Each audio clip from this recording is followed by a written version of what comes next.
Alola, Pokemon Trainers, Professor Chaz here, the lab coat's on back order, and welcome back to our Pokemon Moon playthrough, episode number whopping 60. We are 60 episodes into Pokemon Moon, and we're not even done yet. Isn't that crazy? But of course, there's a lot of post-game here. But if you missed the last episode, a brief recap is that we basically cleared out everything we could here in the Pony Plains. We gained access to the Pony Coast and the Pony Meadow. We opened up as a fly location. We can land right here now using Charizard Glide. And because we did so, I wanted to go back and check out some other stuff that I've been waiting to check out in different islands, because now that we can fly right back here, this is a good launching point for the next part of our adventure across Pony Island. So we went back to, well, first spoke with my mother to see what new information and new stuff might be there. Turns out, nothing. But then we went and spoke to Professor Kukui, who gave us two things. One of them was a lucky egg, and then he also gave us the TM90 for substitute. So we got a couple of interesting things from him. Didn't get the National Dex. Now, I've heard that there might not be a National Dex in the game, and I think you can only use a kind of National Dex feature using Pokemon Bank. So, if they don't have a National Dex in the game, that's kind of interesting, but it doesn't really matter that much, I suppose. I'm not really in tune with filling out the Pokedex. I like choosing Pokemon for the team, making them battle-ready warriors, and going with that. I'm not going to be a Pokemon master, alright? I'm never going to fill a Pokedex, because I go for quality over quantity, and I've got quality Pokemon on the team. And we'll check them out in a team recap in just a moment. But we also did something else in the last episode. We went and started the, I keep wanting to call it side quest, but it's really more important than a side quest, I would say. Basically, we dealt with our first Ultra Beast of the region. We spoke a couple episodes back to Looker and Annabelle, part of the International Police, on the UB Task Force, and they tasked us with dealing with UB01 Symbiont or Nihilego. Either name, I guess, is interchangeable. But it was here, not here, but it was on Akala Island, and we encountered it at Wella Volcano Park, and the long-awaited question, or the long-awaited answer of, are Ultra Beasts capturable, was answered. They are capturable. We did manage to capture UB01 in a Beast Ball. We did get 10 of those from Wiki. Yeah, actually, we went to the Aether Paradise too, didn't we? I forgot all about that. But we spoke to Wiki, and she gave us 10 Beast Balls for capturing the Ultra Beasts. I don't yet know if the Ultra Beasts are, basically if the let me try that again. If the Beast Balls are a 100% capture on Ultra Beasts, all it says about the Beast Ball, as you'll see, is, where is it at? Where are the Beast Balls? They're at the bottom, I think. Nope. Yeah, okay. There they are. A special Pokeball designed to catch Ultra Beasts. It has a low success rate for catching others. It doesn't say it's a 100% capture rate. In fact, I think my nephew said it's not. But I don't know. We got lucky with just one Beast Ball. We captured it. I kind of want to see if I can try other Pokeballs on the other Ultra Beasts as we come across them. But what we want to do in today's episode is I want to clear out all that I can in Pony Meadow. And in between every Ultra Beast encounter, I do believe there are 5 Ultra Beasts in the region. I'm going to see if I can encounter and capture one of the legendary Tapus as well. And if I have time in this episode, I'm going to go back to Melee Island, which is where the next Ultra Beast has apparently appeared. Looker and Annabelle have set up a, what would you call it, sort of like an outpost sort of thing, mobile command center, somewhere on Melee Island at the Seaside Motel, I think it's called. Not sure. But they're there waiting for us on Melee Island. But I'm the champion of Alola, you know? I've got many other things I can be doing with my time. And first thing is going to be checking out Pony Meadow. But before we get into even that, let's see who we're working with, because you did see there was a grinding montage, getting some Pokemon powered up. So as I'm using 2 of our current team members from the Alola region and bringing back 4 previous members from past generations, adding to the team. First up, we have our level 60 Prowl, the Lycanroc Midnight form. She's a quiet Pokemon, special attack boost with speed drop. The ability is Keen Eye, preventing the loss of accuracy. Holding that Expert Belt to add power to super effective hits, and her moveset is Rock Slide, Crunch, Counter, and Stealth Rock.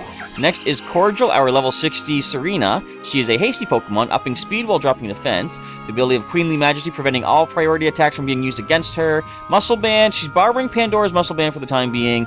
I really haven't decided what final item I want to give Cordial, but for this episode, or the next episodes I'm using her, Muscle Band is a good thing to go with. It's going to add more power to all physical attacks. Now, you'll see, if you were paying attention to previous episodes, I was training her as a Steenie to have maximum special attack. I've changed that.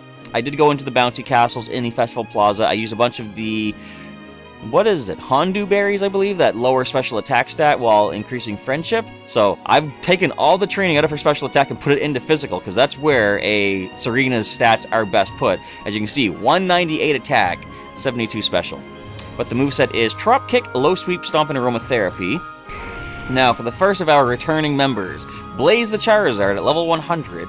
You can recently see him in this past weekend's episode of Pokemon Sapphire against the champion of the Hoenn League.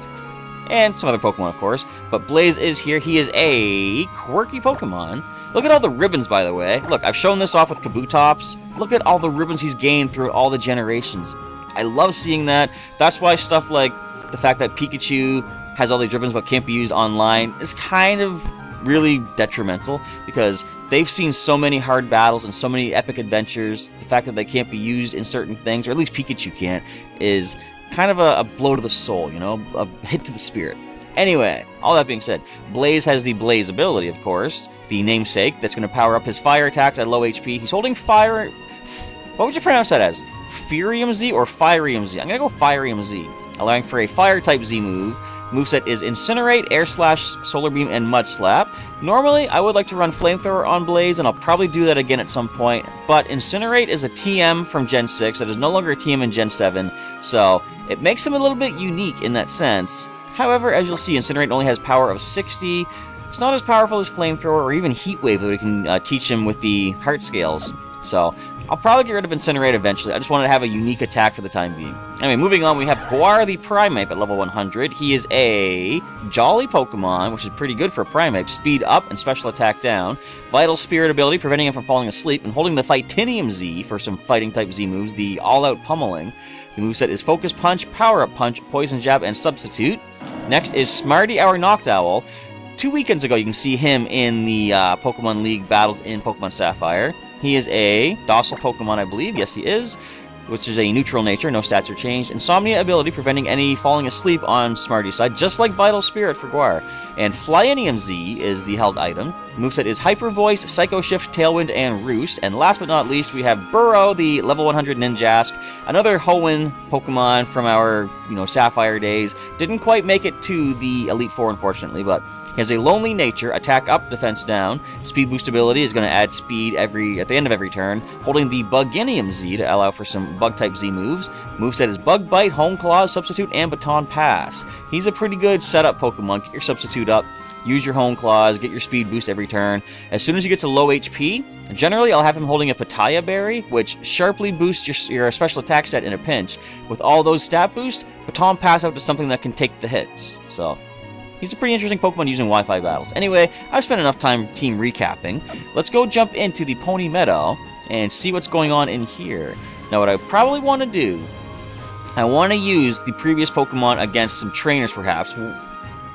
What is... Oh, that's the... I'm looking at the sparkly thing in the distance. That's the pollen that you can use to turn Oricorio, I believe. But anyway, as we get into some trainer battles, I don't know how many trainer battles there are in this area, I'm going to use my other Pokemon at level 100 just to show off some of their Z moves and give them a chance to shine. Because my idea is, I want to use our current trainees for... you know what? I should be smart and not let Prowl take a hit. Oh, I forgot to mention one thing too, and I'll mention just 1 second after this battle is done. But I want to use our Alolan Pokemon to deal with the Ultra Beasts of the region, but when it comes to the Tapus, I kind of have a better idea in mind for, at least with this team that I currently have, how to deal with them as far as capturing them. And basically, the idea is False Swipe, Sleep. And you'll see that come into play as we get into those encounters at some point. But let's go ahead and stomp this Petalil as it set the sun up for us nicely. Not that it helps us, and we're going to see a call for help. I've gotten to the point where I don't mind when Pokemon call for help anymore. Especially because it fails for little Petalil, but I've kind of gotten to the point where, you know what, I've accepted it. I've actually gotten to the point where I get annoyed when they call for help, or when they don't call for help, first of all, but when they do and nothing comes in. Because I am doing a little bit of off-camera shiny hunting, just to see if I can find anything. No luck as of yet, but I'm going through the Pokedex in order, and basically, for example, I was checking for Metapod and Butterfree recently. Didn't find any in particular, but I found that Wild Butterfree can be called in at the Melee Meadow. So, I see a bubbly spot for water. Oh, okay. I thought there'd be something up here. There is a photo spot. Is this where you get to see Dragonite? So I remember seeing something like this from the trailer. Well, we see... What is that? Ribombi? It is a Ribombi. Hold still, you. Come this way. Oh, that was terrible. I'm not getting warmer at all, Rotom. Don't patronize me. That was decent. Oh, okay. Face this way. It's not going to. Wait, wait. This is it. This is it. Here it comes. Where are you going? That's as good as we're gonna get. Alright, let's see which one is the best of those random snapshots I just took. I'm gonna say... That's not centered, though. I was gonna say that last one. I like that one, I guess. Yeah, we'll show that one off to the world. Let's see what people have to say about it. Side profile, huh? Well, aren't you cool? Why, yes, I am. Thank you very much. If you try a bit harder, you should make it. Mind your own business. I've already made it. Cuteness overload. Grandma loves the flowers. It's already evening? Yeah, I forgot to mention. It is past 5 o'clock p.m. here in the Alola region. Fog. I love fog. Where do you see fog? I guess it's good enough for an amateur. Thanks. I appreciate that. So total thumbs up 20,000. We need 100,000 to get version number 4. Save the... What does it go to no? Why would you not want to save your photo, right? Anyway, there we go. We're done with the Poke Finder for the time being. Now, I was going to mention something else, but I completely lost track of what that was. But I have my notes off to the side. So, if necessary, I can go and check that out. But let's see what's going on here. When I got hurt out here, this Probo Pass right here carried me all the way back to town. Very good, Probo Pass. Like I say, Pokemon and people work together here in the Alola region. I see a cave back there. Probe. Let's go ahead and fish first of all. Let's see a super special, rare, amazing Pokemon encounter here. Just like that. Just like that. We've encountered the invisible Super Magikarp. You have one last chance to give me a Pokemon. Thank you. We're moving on. So let's grab ourselves some... Would this... What kind of nectar would this even be? Where do you see purple flowers exactly? Is it what's hanging off the tree, maybe? That could be it. So if I had an Oricorio, I could now turn it into the whatever form, the Ghost and Flying type. I don't know what it's called, but I'm sure many people out there are aware. That's actually an interesting question I can pose to you folks. Do you have a favorite form of the Oricorio? I got some honey. I don't know if I really do. I haven't really thought too much of Oricorio. I guess I would say I'm not really that big a fan of the Psychic or Ghost type ones, maybe just design-wise. I do like the look of the Zapdos one, you know, the melee version. More purple nectar. Can I jump across this ledge? Come on, really? And I do like the look of the... Now, I think the red one's called the Bale form or Ballet form or something like that. The Fire-flying type, so the Moltres of the versions. There's got to be a hidden item around here. Where's my Stoutland search at? I could have just hit down. You're really going to tell me there's no item? Come on, Stoutland. Look harder, buddy. So I will, when I leave here, there is somebody I can talk to back on the Pony Plains. Ooh, TM. That's actually a pretty decent TM to have picked up. Overheat. I could completely replace Incinerate right now for Blaze, but as I say, it's a unique attack, so we'll hang on it for the time being. But Robert Gosney, one of our regular viewers, has let me know that there is somebody that I walked by on the Pony Plains earlier, and since he didn't have the... What'd you call it? Is it letterbox or widescreen? I think it's widescreen when I have, like, the black bars on top and bottom, and the exclamation point. He didn't attack me, didn't challenge me, so I realized, oh, I must have already fought this guy. But apparently he's one of those, call them root kahunas, where if I beat every other trainer, then they will battle me. So I'm going to go back and talk to him once I'm done checking out the Pony Meadow. And this is a lot bigger than I thought it was going to be. Not that I'm upset about that, I actually like exploring, so this is kind of fun. As we see the... What is your form again? I don't know the names of these Oricorio, but we do know the typing. Ghost and Flying. So let's go with a super effective... I've never fought this. Actually, I have fought this thing before. Yeah, there was a dancer on the beach on Pony Island that had every form. And she was the Focus Sash user. Remember that one? So I was going to say, how did I know it was super effective? But I have seen that before. But yes, there's apparently going to be somebody that I can battle, a Root Kahuna, That's probably when we're going to get to see some of our Pokemon using their Z moves. And what is down this way? We're entering a cave. This might connect to that watery cave down below. Resolution Cave. We're going to need ourselves a Mudsdale. Oh, wait. Where's my Mudsdale? I don't have you registered. Alright, let's just do this. Mudsdale, Gallop. Let's see if there's any special things we can pick up along the way. Which way do I go? Left or down? Now, another viewer has left some more information on what I can do. Ice King 688 says if I go back to the trainer school, on the top floor there's apparently a trade item that I can pick up. Or trade evolution item, I mean to say. Also, there's somebody that I can talk to at Game Freak. And I forget where Game Freak is at in this game. I believe it is in Hey Hey City? I might be wrong, but I'll see if I can find out for sure. Now look, you're going to make me ride Mudsdale all the way here, but you're going to block it from getting through here. Really? That's not fair. Whatever. Let's grab this super special item. It's going to be an evolution item. Watch this. I'm predicting it right now. It's an Elixir. Yeah, that's what that is, Professor. Anyway, Mudsdale. Here we go. I was going to say something else, too. Oh, so something I'm doing off camera is going around and basically item hunting as well. I'm using Critter, my Butterfree, who has compound eyes, which in previous generations, I don't know if it's true in this generation or not, but it increases the chance of a wild Pokemon having a held item. And I'm essentially doing two things each day. Ooh, level 57, not bad. I am going... Why did I crunch? Because I'm not paying attention. You get Quick Guard? Cool.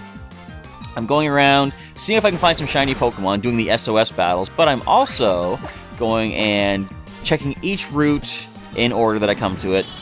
And I'm using Butterfree, my Critter, my Butterfree. I was going to say Butterfree, my Critter.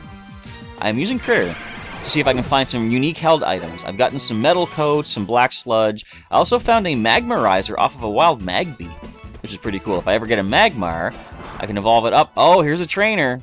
I can evolve it up to have evolution into Magmortar. Alright. My outward face is that of a backpacker. What about my inward face? I have no clue what you're talking about, so I'm not going to venture a guess as to what kind of answer you're looking for. But this is a trainer. Ooh, we see a Molga. I'm going to switch into one of my older Pokemon, level 100. Yeah, overpowered, for sure, but how often am I going to get a chance to really use them against anything, right? I don't want to use them against wild Pokemon. Trained Pokemon are going to be the targets for our Z moves. Let's bring Blaze in first, since he is, of the 4 previous Pokemon, the oldest one we've had on the team. And, kind of ironically, the most recent one that could be seen in a previous generation. So, since we're holding the Fire Z, let us just see Blaze's Inferno Overdrive. Yes. Let's see the power of this one. 120 based off of... I wonder, does the Z move basically double the power? Because Incinerate's only 60. I'm going to keep an eye on that. I'm going to see. I don't know what, I guess, what formula you would call it. Oh, I see, I'm fanning the flames. That's cool. Like, basically what formula is used to determine what the power of a Z move is, but maybe it is just doubled. Look at him just pulling back, and now he's going to launch it. Sorry, Emolga. Wrong place, wrong time. That's your Pokedex entry. That reminds me of something else I want to talk about, too, which is good, because it's kind of an important topic that I've been waiting to talk about for some time. You guys are strong, so I could not steal a glorious victory. Unfortunately, no, you couldn't. What do you have to say for yourself now? I'm a treasure hunter looking for treasure.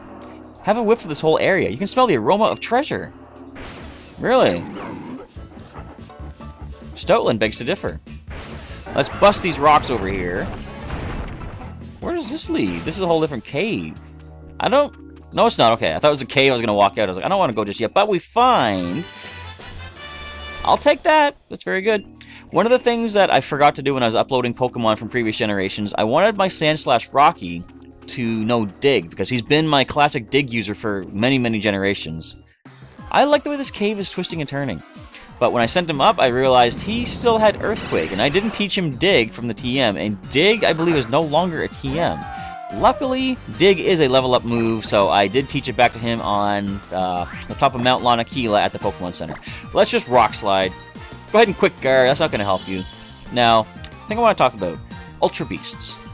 I was saying during the credit sequence after I completed the Alolan League, how they try to do different things with this generation, but it essentially is just different words for the previous things.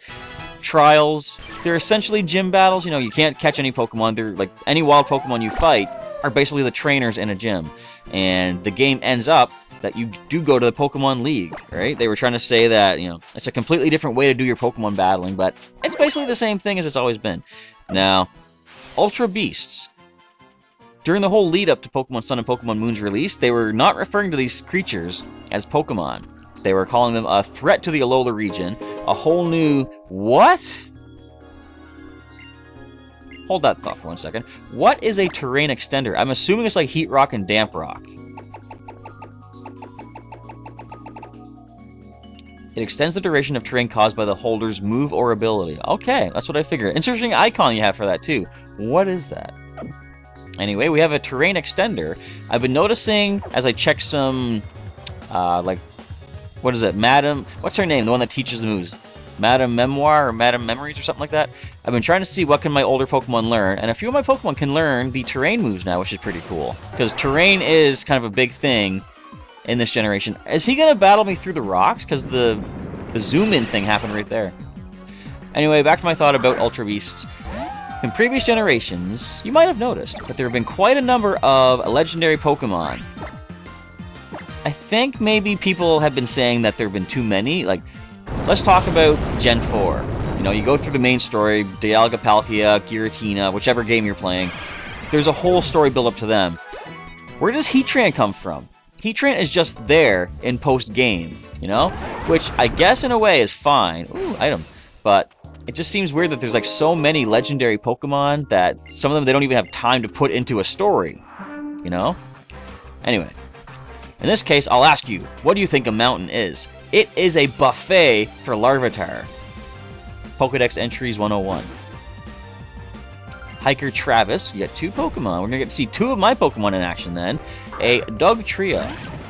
Now, we've already used Blaze, so we can't use our Fire-type Incinerate on you, but who is next in line? That is going to be... I forget. No, I know who it is. Hang on. Let's go, Guar. In fact, I gotta switch Prowl out of the active spot. She's already leveled up. But anyway, okay, so there have been generations where a lot of legendary Pokemon exist. So maybe Game Freak realized people might not, kind of be happy with that. Like, legendaries are cool and all, but sometimes I like the classic Pokemon, standard Pokemon, make them as good as they can be, excuse me. But, first of all, let's go for the Z-Power. We're going to go for... No, you know what I'm going to do? I want to show you the strategy that I have for Guar. I put the substitute up, right? I'm going to go for Focus Punch. As you'll see, the user focuses its mind before launching a punch. This move fails if the user is hit before it's used. Thing is, with a substitute, if it gets hit, it takes the damage. Guar will not, so the Focus Punch is going to work, even if he gets Iron-Headed and the substitute does break as it's about to. But the Focus Punch still fires off. So anyway, Ultra Beast, they said, these are creatures that are, like, threatening the Alola region. Oh, you slowed me down? Good thing I'm jolly. Basically, as you saw from the encounter with Nihilego in the last episode, and you've probably already been well aware of this without watching my playthrough, but they are essentially Pokemon with kind of crazy, amazing stats. What is the power of all-out pummeling based off that? 200! So wait a minute, Focus Punch is a power of 150. Okay, so it's not quite double.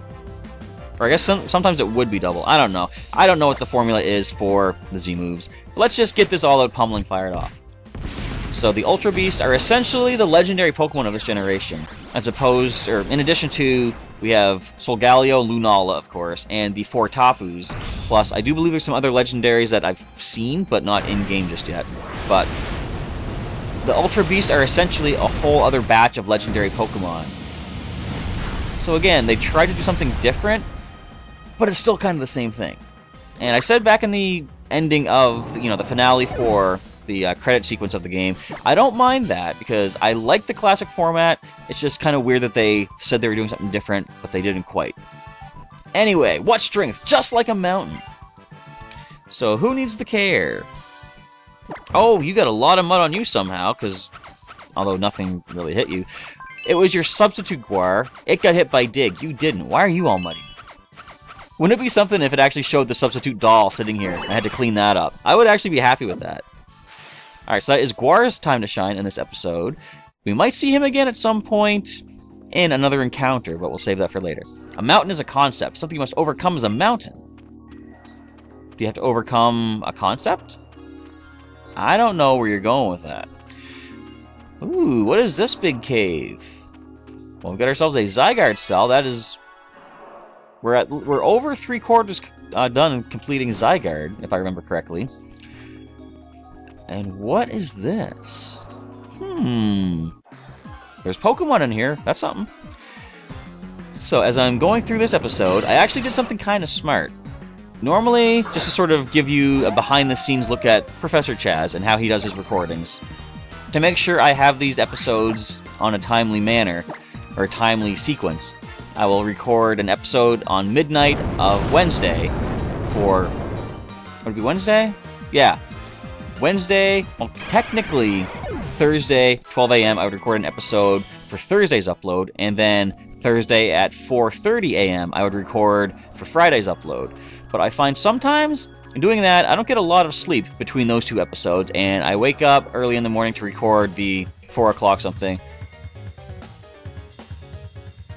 This looks like the, what is it called? The cave where you find Zygarde in Gen 6. Anyone notice that? Or am I just completely off my rocker? No, it does look like that cave. So all that time I found trying to find a light ball from a wild Pikachu, there was one sitting right here. I got 2 now. That's not bad. In fact, I think I have more than 2. I might have grabbed a couple off some wild Pikachu. Anyway, the smart thing I did, I recorded the midnight episode last night. I'm now recording this one at... I wanted to record it about 4:30 in the morning. However, my computer decided, you know what, we're going to put you through a half hour of restarting. Constantly restarting. Your drivers are not going to work every time you restart. You're going to have to do it all over again. So, it is currently 5:45 a.m. my time. 5:45 p.m., of course, in the Alola region. But, what was I going to say? Yeah, so, I find sometimes if I don't get a lot of sleep, I might be a little bit on the cranky side during the episodes, which you might have noticed in last Friday's episode when I dealt with the Elite Four, because, yeah, I didn't get a lot of sleep, and we fought not really so-called champion, but a post-Elite Four member, which was kind of annoying, and I did lose a bit of patience with that. Let's Rock Slide. But fortunately, I kind of have things going decently here, so I didn't have to record midnight earlier. How'd you dodge my Rock Slide? Come on. All that being said, I am just basically rambling. Is all you know is Quick Guard? Every Golbat we've found has done nothing but try to Quick Guard us. I am not the midday form. I don't get Accelerock. Calm down, Golbat. Learn your Pokedex. That's another thing about the Ultra Beast. They have Pokedex entries, and Nihilego referred to it as being a Pokemon. I don't know what's going on there. But we find one Adrenaline Orb. I've actually taken to buying several of those in the Pokemon shops now, the Pokemart, because, of course, you use those to ensure, not ensure, but encourage the wild Pokemon to call for help. Oh, I was talking about that earlier. I'm now at the point of playing this game where what was I going to say? Lost my train of thought as a wild Pokemon attacks. Yes, I've now gotten to the point where if a Pokemon doesn't call for help, or if it does and it fails, I find that kind of annoying because I'm trying to shiny hunt. I was going to say shunt. My brain did that thing again. 2 words mixed together on the way down to the mouth, come out at the same time. That thing didn't Quick Guard! Anyway, shiny hunt. I was trying to find, just to see if I could randomly encounter a shiny Raticate, see if it can call for help, bring a shiny in. I don't know how many times that thing wouldn't call for help, or failed to call someone in for help. I'm like, why are you doing this? Back when I was going through the playthrough, I wanted nothing but for you to stop calling for help. Now that I'm at a point I actually want you to call for help, you're not doing it. But, anywho, I got an Adrenaline Orb. That's the important thing there. Prowl is dusted off nicely. I think all we have time to do is finish checking these last 2 branching paths, and then we're going to save the game. Because this Pony Meadow took a lot more time than I thought. We're not even completely done yet, either. There's still that watery cave I want to go check out. And there's still a random fish encounter we have to get from that bubbly thing. By the way, I just found a life orb. That's a decent item to have. If you don't know what that does, well, I could just show you. I know what that does. It's going to add more power to your attacks, but at the cost of HP every time you attack. It boosts the power of moves, but at the cost of some HP on each hit. There you go. So it's not going to power up, like, if you went for, like, Protect or Swords Dance, of course, you don't lose HP for that, but whenever you do damage to the opponent, that damage is increased at the cost of some of your HP. Initially, stuff like that, I really wasn't a fan of, because I don't like my Pokemon to lose HP if I can help it, but it would really work really good if I went for something like, what would you call it, Reversal or something like that. Don't do this. Whoops. Well, you called for some attention here. I could incinerate you, but here's what we're actually going to do. Blaze is going to come in, resisting the Iron Head, immune to the ground attacks. Watch this. Okay, first of all, no damage. Time for my secret weapon. Goodbye. Not worth my time, Dugtrio. Go away. In fact, you know what? Now I'm going to switch, finally, into Cordial being in the lead. And Prowl, we should give you something to heal. You know what? We have plenty of citrus berries thanks to the Pokemon Pelago. I keep saying Pokemon Pelago. Pokepelago. I love growing these berries. It's a fun thing to do. It's a nice, you know, it's not plot specific or anything, but it's a nice little side diversion. But I've always thought, how do you carry hundreds of each berry in your bag in addition to everything else that you have? So let's grab this last item. There has to be an item. There's been an item in every other spot. Watch this be a cave that leads even deeper. Stoutland, find something. There's got to be something here. I thought so. Big nugget. Alright, so let's just step into the middle of this pedestal area here. Another wild encounter? I suppose it makes sense. Show me the Dugtrio. Nope. Not going to show me a goal back because we're just going to walk away from this thing. Even if it's decent experience, I don't want to waste any more time. And it's not decent experience. So we can just walk away. Goodbye, Golbat. And we'll just save the game here and cliffhanger-ish, if you want to call it, but we'll wait until Monday's episode to complete checking out Pony Meadow, and then we'll start moving on to Melee Island and find the Tapu. That's my next goal. So, I like how this is reminiscent of... Wait a minute, I wonder... If I bring a Zygarde here, will something happen? Because this is exactly where you found Zygarde in X and Y. Not here, but a cave exactly like this layout. I might do that. If there is something to be found, feel free to not let me know in the comments below. I mean, feel free to do it if you want, but... I suppose, yeah, if there's nothing to be found here, I wouldn't mind if you let me know because it's going to save some time for the playthrough. But this does seem like it's a... Like, if you haven't played Gen 6, you wouldn't know the connection. But since I have played Gen 6, I know this is some sort of reminiscent area regarding Zygarde. But as you see, we're saving up the game. That is going to be a wrap for today's episode. Didn't even get to use Smarty or Burrow yet, but we can use them in Monday's episode. But as I say, that is that for today. So I want to say, first of all, thanks for watching today's episode of Pokemon Moon. I almost said Pokemon Sapphire. Whoops. And if you liked what you saw, feel free to leave a like down below and leave a comment down below based on stuff that I was talking about. And there's a few other things I wanted to mention first, discussion topics, but I'll save those for Monday if we have some more downtime. But leave a comment on anything else you want me to talk about in future episodes as we do some more exploration and random trainer battles and such. And I can throw my feedback towards whatever topics you guys want to hear me talk about in the next episode. And if you missed any episodes of Pokemon Moon thus far, as always, there's a link in the description to the entire playlist, which you can go check out. I forgot. This is what I wanted to do. So, during the grinding, Burrow did get knocked out. But, as I say, in post-game, I'm not that concerned with injuries, putting them out for an extended period of time. I will still mark him as having one injury. But, let's just say because he's level 100, these Pokemon are so tough, they recover from their injuries immediately. That's actually not what I'm going to do for playthroughs. Let's just pretend, just as far as the post-game goes here. But, one injury on Burrow, and that's that. But, of course, as I say, there's a link in the description to the entire playlist. There's also some links to some other videos I've done during the outro of this episode. Plus, of course, a link to subscribe to the channel if you're not currently subscribed.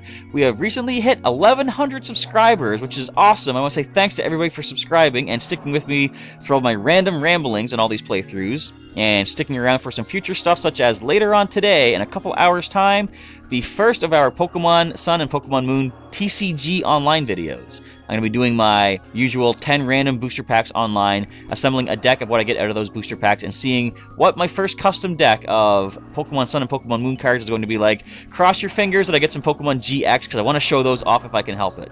But we'll have to wait and see what happens. Anyway, again, I want to say thanks for checking out today's episode, and we are now done. Professor Chaz is signing off, and I will catch you next time.